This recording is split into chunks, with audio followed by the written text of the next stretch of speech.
15.20 में छायांकित भाग का क्षेत्रफल ज्ञात यदि केंद्र ओ वाले दोनों संकेंद्रीय वृत्तों की त्रिज्या 7 सेंटीमीटर और 14 सेंटीमीटर है तथा कोण एओसी यानी कोण ओ का मान जो है 40 डिग्री है। देखो ये वृत्त दिया हुआ है, संकेंद्रीय मतलब क्या, दोनों वृत्त का एक ही केंद्र होता है, उसी को हम संकेंद्रीय कहते हैं। छायांकित भाग का क्षेत्रफल ज्ञात कीजिए।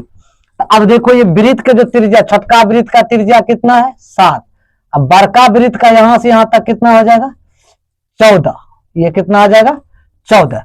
तो अब लिखिए छोटे वृत्त की त्रिज्या, छोटे वृत्त की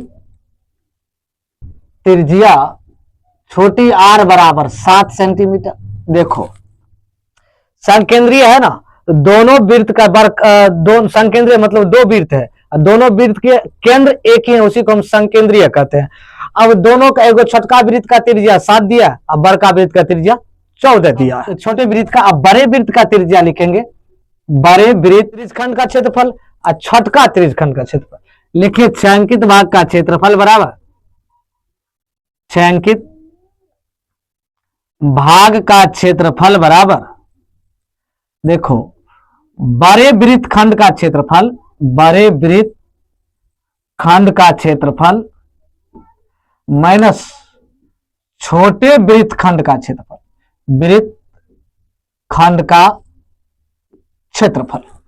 क्या है कि बड़का वृत्त में एक बार वृत्त खंड निकालेंगे त्रिज्यखंड का क्षेत्रफल, और छोटका में एक त्रिज्यखंड का क्षेत्रफल निकाल लेंगे, ठीक है।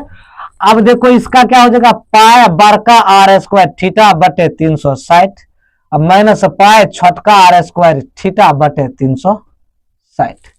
अब देखो इसमें क्या करना है, पाई थीटा 0 0 9 चौका 36, 0 0 कट गया और 9 चौका 36। इसको कर लीजिए, बड़का का है 14 का स्क्वायर, अब माइनस छोटका का है 7 का स्क्वायर, ये लिख लीजिए।